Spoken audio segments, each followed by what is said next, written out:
Hello, welcome to another episode of the Sussex Smuggler. I'm Captain James Bollinger, your host for today's episode, and today we're diving into the intriguing world of smuggling and the enigmatic figure Pryor Breedon, a riding officer stationed at the old Mint House in Pevensey, East Sussex during the 18th century. As many of you might recall from my blog last year now, we explored the land guard or the riding officers who were introduced in 1690 to combat the rampant smuggling which was plaguing the United Kingdom on the south coast. Today, our focus is one of particular interest, the riding officer Pryor Breedon, who resided at the old Mint House in Pevensey, East Sussex. Now, little known uh, about him, but we've uncovered some fascinating details thanks to the book Hanged for a Sheep, authored by Dick Richardson. The old Mint House that I visited on a couple of occasions now and done a photo shoot on is based in a place called Pevensey um, on the English Channel in East Sussex, and there it is. It should be in front of you on your screens now. And you can see it's just a little bit northeast of Eastbourne and southwesterly of Bexhill and Hastings. Down, it still is a cinque port, which gave it special status during the Saxon and medieval times, and it's got a lot of history around it. There's a castle there as well, Pevensey Castle. But that little map there will give you an idea as to where Pevensey is. There's Pevensey Bay, which is where that red dot is, and if you can see, there's a blue dot, Pevensey Castle, which is roughly where the old town of Pevensey, which was the old port, was before the great storms of the medieval times. So we'll just turn that back to me again. There we go. Hi, I'm back again. So getting back to Pryor Breedon, he had a persistent struggle with the smugglers, like all riding officers and customs officers at the time, and they were tasked with preventing the illicit activities. Was of course challenging to riding officers. So what I want to do is have a look what I've managed to get out of this book as to what life was like for Pryor Breedon in the late 18th century, and how did he combat smuggling along the coast. And Hanged for a Sheep provides some invaluable insights into his world. And according to Dick Richardson's book, Bredon's role as a riding officer was no easy task. The old Mint House, which may sound quaint today, was the front line in the battle against smugglers attempting to sneak contraband into the country. Well, every riding officer was on the front line, so to speak. There was about 200 of them along the south coast, with massive areas to patrol. So his job was to try and use intelligence and local knowledge and contacts, and of course he was open to bribery as well and violence, as we'll see. And his job was to patrol the coastline, intercept suspicious landings, and thwart the well organised smuggling operations of the time. Now, Richardson's research sheds light on the challenges and dangers faced by Pryor Breedon and his colleagues. Smugglers were often armed and ruthless, and they would stop at nothing to protect their valuable cargo.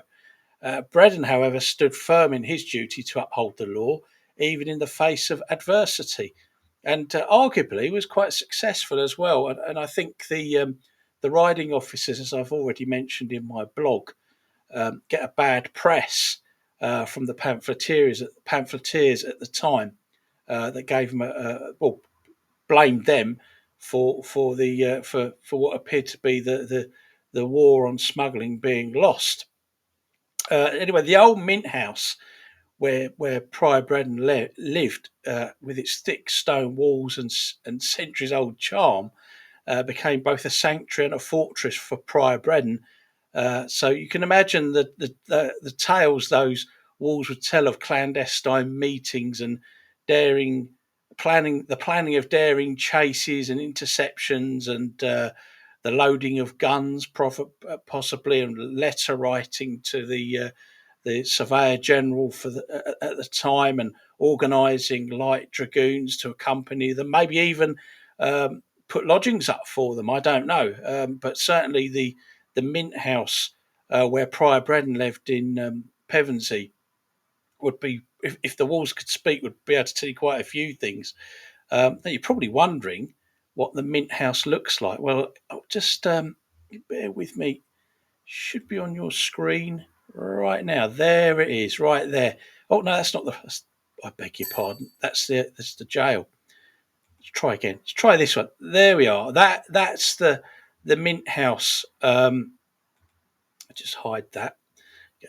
From the main road. Opposite is the Castle Inn pub, and to the left of this photograph is one of the Roman wall entrances to Pevensey Castle. But in there is where Pryor Breadon lived in the time of him being the riding officer. Um, I'm not sure if he had the whole house or the house was uh, chopped up into three. I'm not quite sure when that took place, if it took place at all, but that's where he certainly resided, and he would have kept his horse there, and ran his operations, his patrol area from there. Um, so that gives you an idea. It's open, by the way, the Mint House, for visits. I'll give you some. I'll give you a reminder at the end of the video, and some details as well in the description. So we'll just take that off and return to the broadcast. There we go. I'm back again. As you can see behind me is actually the fireplace at the old Mint House in the living room area.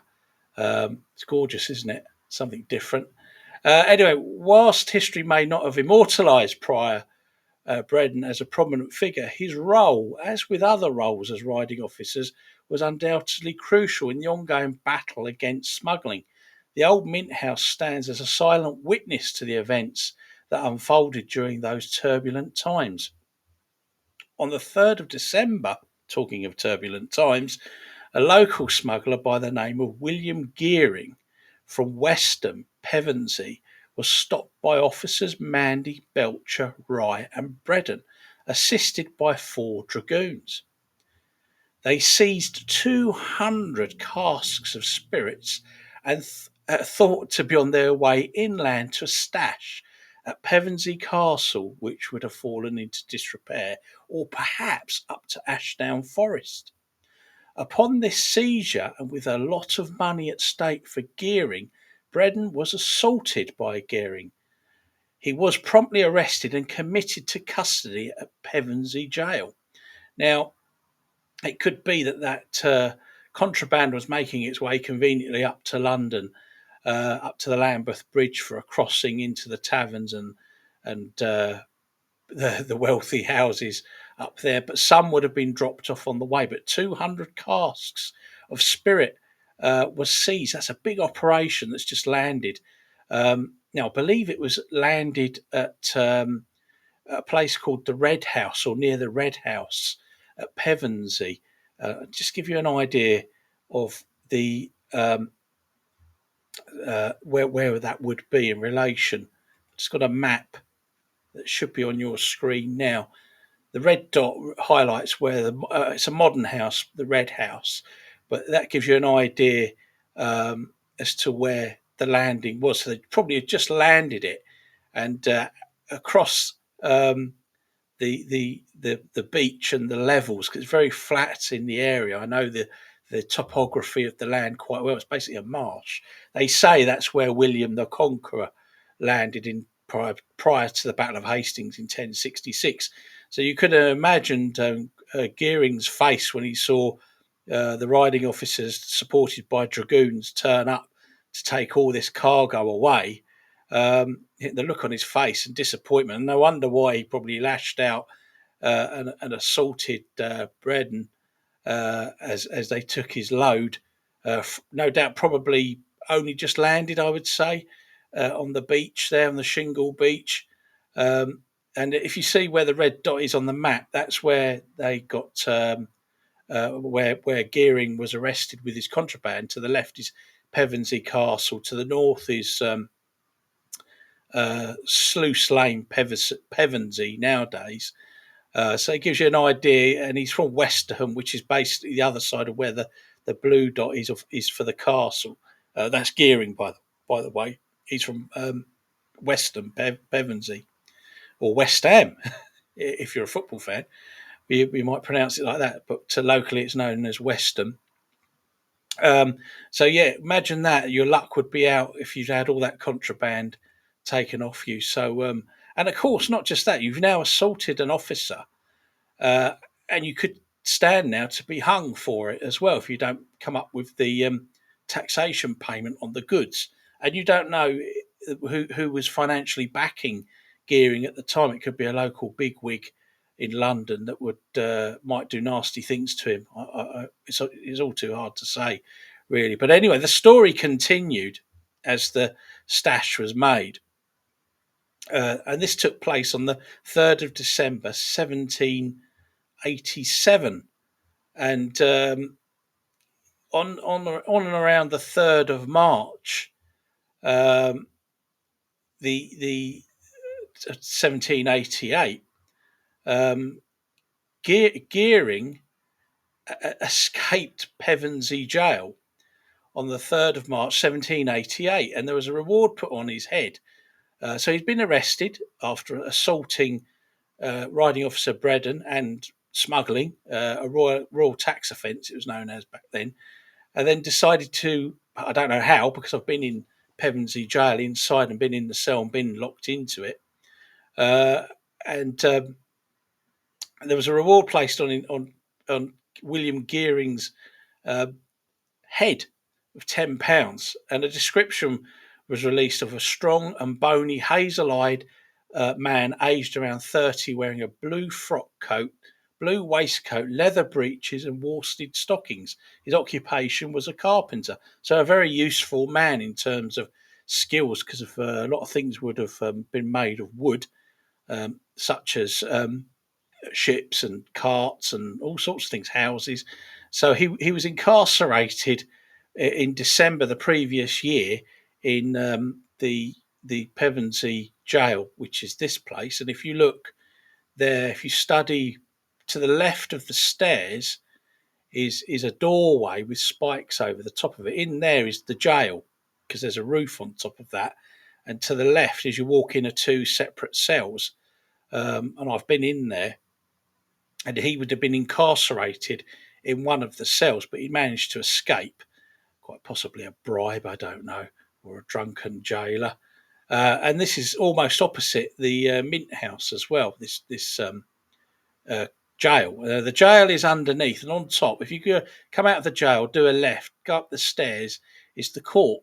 So he would have been, once the magistrates turned up for their quarterly sessions, he would have been probably remanded for the assizes and taken most likely to East Grinstead Jail or maybe Horsham Jail to await the judge, and probably be found of assaulting a customs officer, and if that wasn't bad enough, smuggling, and no doubt would have been hung. So it gives you an idea as to how desperate he probably was to escape. But could you imagine it?